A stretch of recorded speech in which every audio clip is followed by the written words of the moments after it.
Hello everybody and welcome back to Shedmouth Junction, and today we are going to be doing something a little bit different. Now I say different, you guys may be good at this, but I'm completely useless and a complete novice. But I'm going to have a go at weathering a locomotive. I have done this on one occasion last year with Evie. If you look back through our videos, I'll try and put it up here somewhere. You can see how one evening myself and Evie thought we'd give weathering a bash. And we did, we gave it a bash, and that's about as far as it went.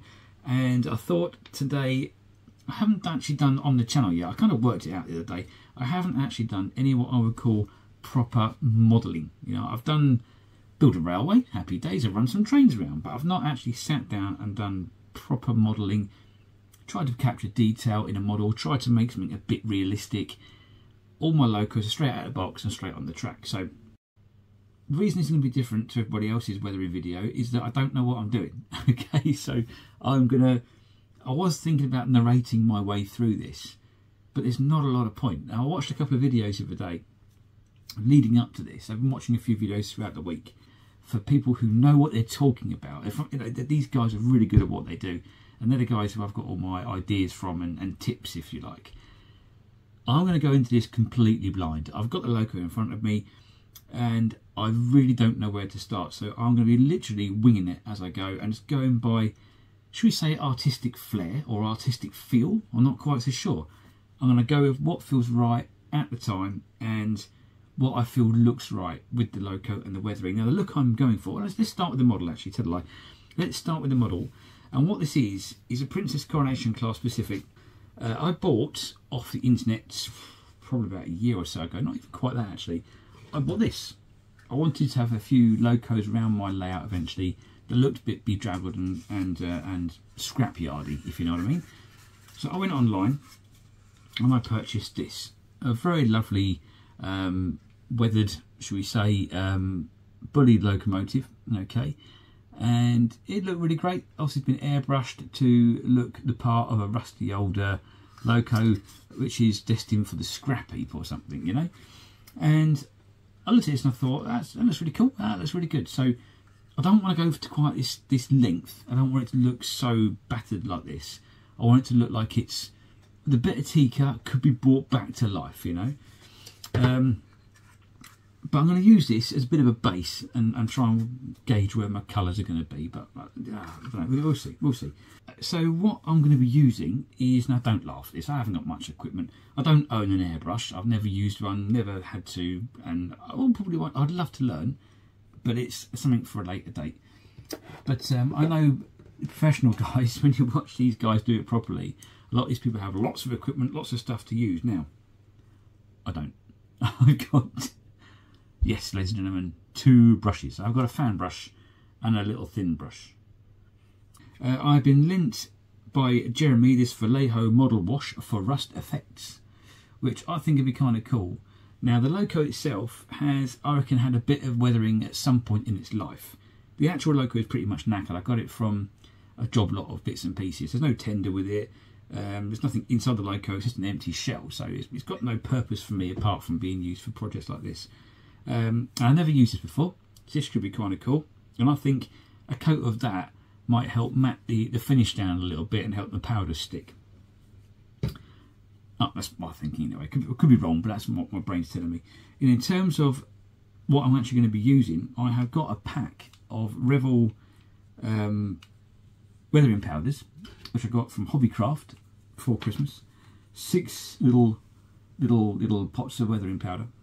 We have got rust red, we have got deep black, dark brown, mud green, sand yellow, and snow white. I sound like Bob Ross. Okay, right, anyway, on with the show. The first job I'm going to do is I'm going to do a bit of a wash over the loco. So let's crack on with that.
So there we go, ladies and gentlemen, we are now finished.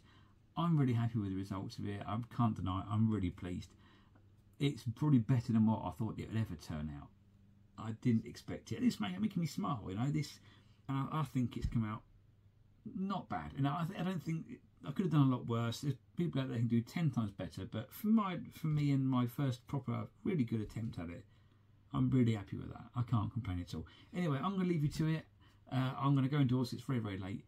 And I'll see you next time on Shedmouth Junction. Thank you so much for tuning in, folks. Thank you. Goodbye.